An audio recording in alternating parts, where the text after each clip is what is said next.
An interesting guest, like I always love to say. Anyways, I have Dr. Stephen Olawuyi. He is a seasoned medical doctor at AXA Mansard Health. Good evening and welcome to the AXA Mansard Safe Cruise. Good evening. Glad to have Thank you for having me. It's always a pleasure to be here. Same here. Well, Dr. Stephen will be breaking it down for us, bit by bit on how and things that we need to be kept abreast of. Whilst indeed some might have prior knowledge or are still skirting around certain questions as to how did we get here and all that, I'll let Dr. Stephen speak more to that. And with that, let's get straight into the conversation. Okay.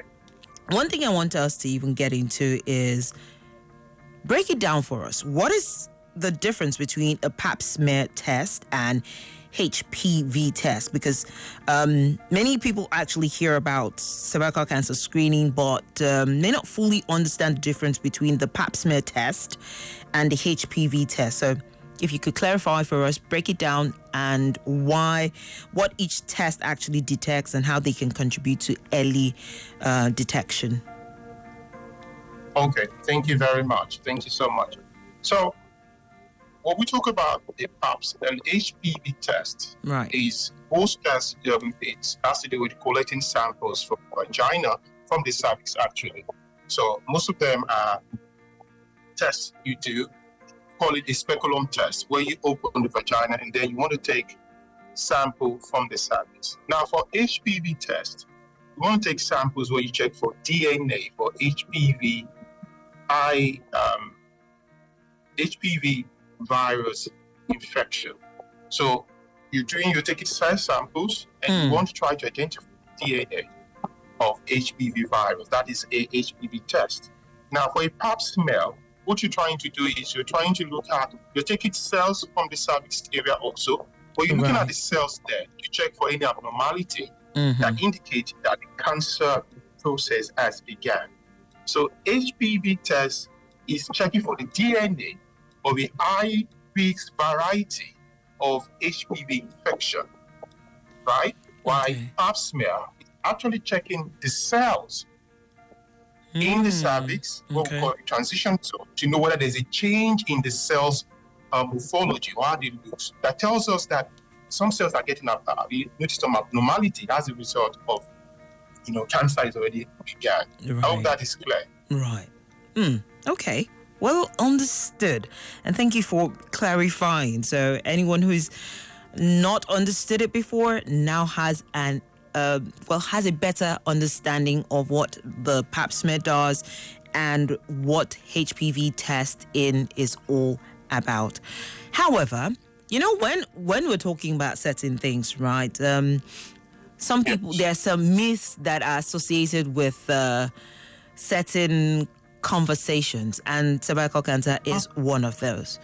And one of those myths has to do with the fact that some people have, there's this common belief that only women with multiple sexual partners usually get the human papilloma virus. And that apparently research actually states that nearly 80% of sexually active individuals will contract HPV at some point in their life. So I want you to clarify this misconception and explain how HPV is, transmitted, because if only women with multiple partners, as the myth indicates, need to worry about HPV, then hey, why are we even talking about this in the first place? Maybe we don't even need to be talking about people who need to be getting vaccines and the likes, but that's why I have you here to shed more light on it. So you're rightly correct. There is a myth and a misconception.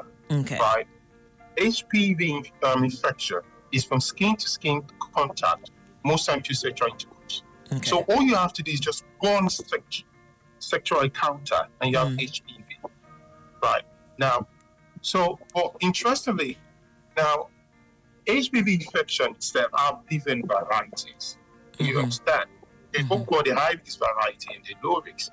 The high risk are the ones which can lead to cancer. And it's not just cancer of the cervix. So just once, even though one of the risk factors is sex with multiple partners, but you only need just one contact to have HPV infection. So the fact that only multiple partners have HPV infection is a misconception. Just one single encounter, you can get the infection.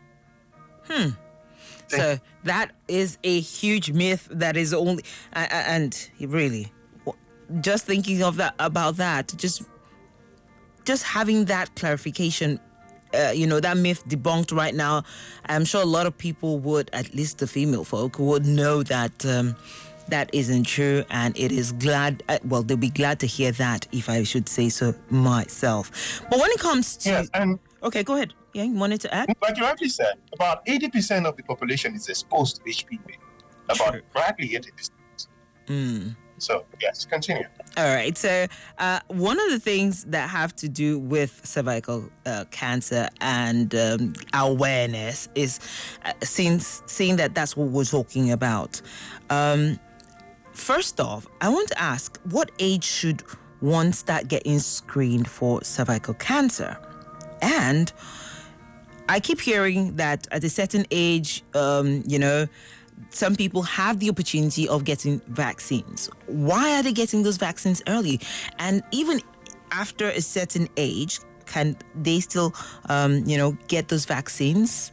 Or is it, and I'm saying this because some people some questions have popped up in the times past regarding, Yes. I'm sexually active, can I still take those vaccines? So, and I need you to clarify why people are getting vaccines, what vaccines are there for, so they're having misconceptions as to why they can't still get it once they're sexually active. Okay, thank you. So most guidelines suppose that screening should start at least at the age of 21. Okay. So if you're talking about whether a pap smell or you're talking about testing at least 21 years of age, that is when you do pap smell. Now, in terms of vaccination, right, if we have established the major risk factor, the major one, about 80% causes of cervical cancer, is HPV infection. Therefore, and we also said that mostly it's through sexual intercourse due to close skin-to-skin contact. So one way to prevent it is to vaccinate early before people are sexually active. And so most guidelines talk about from 11 or as low as 9, you can get vaccinated for HPV infection. Okay. And so as low as 9, you can get HPV vaccine. Okay. Now, so people who are older, what determines, you can still get vaccinated to up to 25, right? But outside of 25 is not generally recommended. If you still want to take, you might have to see your doctor. And why is that so? By that age, you're already sexually active, and most likely you already have the virus. Now, the whole idea of a vaccine is to prevent a virus infection. Okay. So that is why at those age, most of the time you ask the patient to, first of all, do an HPV test to know that you're negative. Okay. And then you can then get vaccinated.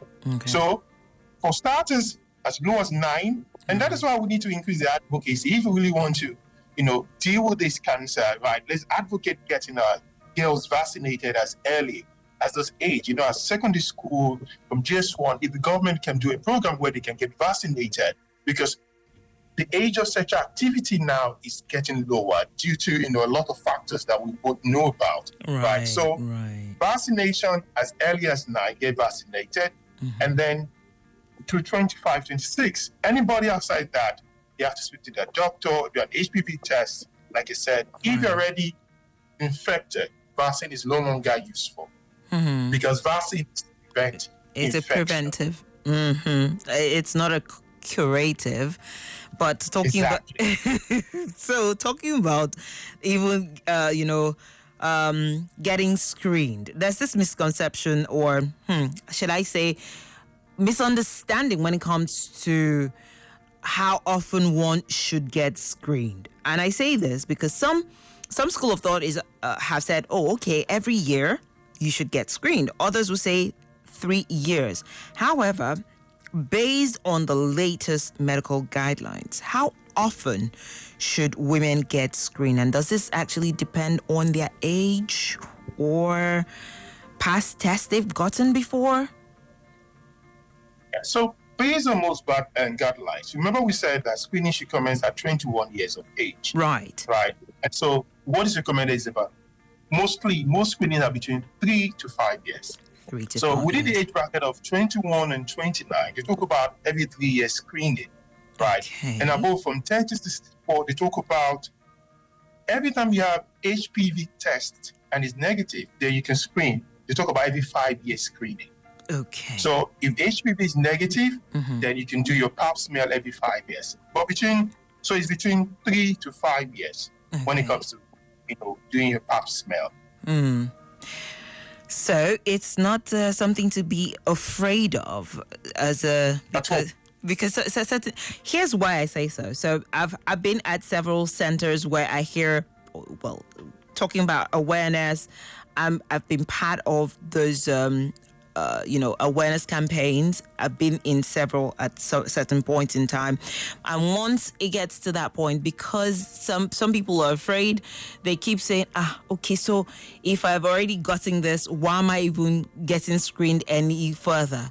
I should just let it be and let life just take its course. So that's why I had to ask the question if it was yearly, or if it was something that based on your medical guidelines, rather, if it's actually a year or if it has to be 3 to 5 years, like you've also just highlighted. Now, let me even say, why do we talk about screening maybe every 3 to 5 years? Right. Now, if an individual is infected and they have low risk variety, before it can transform, you need about 3 to 7 years to have high risk changes, right? So, and that is why it says that within that 3 years, you can pick up any changes in the cell, in the cervical region, in the cervical area where you do your screening. So it's between 3 and 5 years, like I said.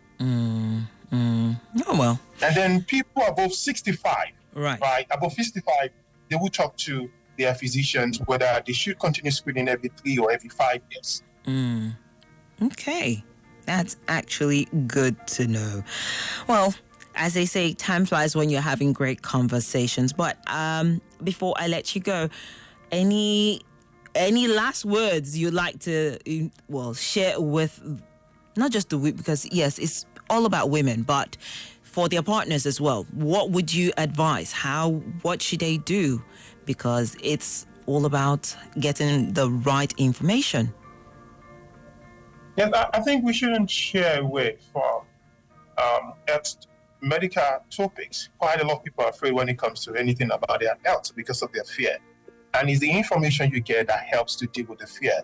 Because most of the time you're afraid because you don't have enough information about the subject matter, and then your mind can just go, any direction. Right. So I like people to take time to get resources to talk about these things, right? And then to go for their screening, yearly, whether for whatever cases, whether for cervical cancer. So information tells you how soon you should screen for most of these, conditions that can affect us, those ones that in the cancer space. So please, let's not let our fear, stop us from doing the right thing. Let's get information and let's do what is, appropriate so that we can get a good benefit and be healthy. Thank you very much. Thank you so much, Dr. Stephen Olawuyi, for all that insights that you've actually shared today, because like you said, prevention and early detection can save life. And I hope that as we listen in, we'll be taking the right steps in making sure that those that can be prevented are prevented. Those who need to get the vaccines, get them early enough. And hopefully the government will also find a way to make it easier for them to get those vaccinations, because health is wealth, as we all know. Yes. So I'd love to say Absolutely. I'd love to say a very big thank you for your insight today. However, as always, to learn more about AXA Mansard Health, AXA Mansard, they offer comprehensive insurance plans that ensure you have access to preventive health care. And what you can do is visit their website at www.axamansard.com or call toll-free 0700 AXA Mansard. That way you'll be able to get all the information you need and figure out what plans work best for you. Social media platforms are also available for you to reach out to them on Facebook, X, or Twitter. And on LinkedIn, it is at AXA Mansard. However, on Instagram, it is at AXA Mansard _. Well, Lagos, that's all on the AXA Mansard Safe Cruise today. Until, well, Friday, because it comes your way Mondays, Wednesdays, and Friday. Do stay informed and stay safe. AXA Mansard Safe Cruise. Brought to you by AXA Mansard Insurance PLC. AXA, know you can.